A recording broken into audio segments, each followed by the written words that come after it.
lead story at the Washington Post today. Republican rivals start considering a post-Trump future. 5 days after a disappointing midterm election result, 2 days before former President Trump is expected to announce a 2024 presidential bid, Republicans are grappling with an almost existential quandary: who can lead the party to a post-Trump future? And within this piece, it says the following: Trump is trying to secure a big turnout for his anticipated announcement at Mar-a-Lago on Tuesday night. And members of Congress, RNC members, longtime allies, and others have received invitations. The desire is to draw a big crowd to show political strength and, like, doesn't say this, but like jolly old St. Nick, Trump is taking note of who is coming and who isn't. So, I mean, it suggests he really is going all in tomorrow night. Today, Michael Cohen is dropping a podcast interview that I did with him at the end of last week. Watch it. It's very entertaining, and not because of me.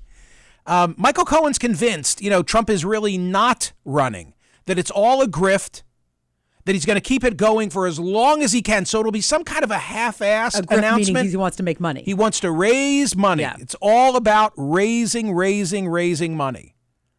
So that's his view. But how can he announce? And other things are going to be interesting. Is Melania standing with him? Is Ivanka standing with him? I mean, he will be taking a tally of who's willing, not just family, but, politicians, to be there and who isn't.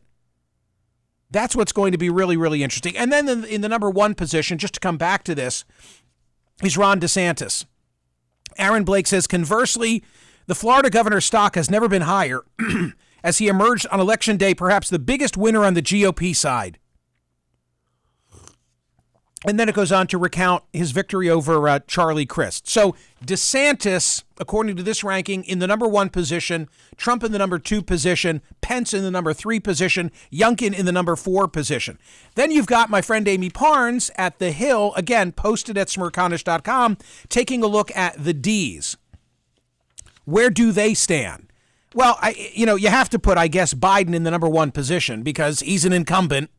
And if he really does run, I don't see how anybody on the Democratic side of the aisle can stop him. She says there have been doubts about his running again, given his age and his popularity. We've discussed that.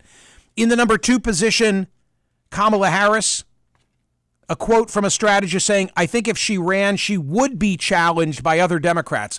I'm keenly interested in that. So if President Biden doesn't run, who's the first, and Harris does, who's the first to break ranks? Wow.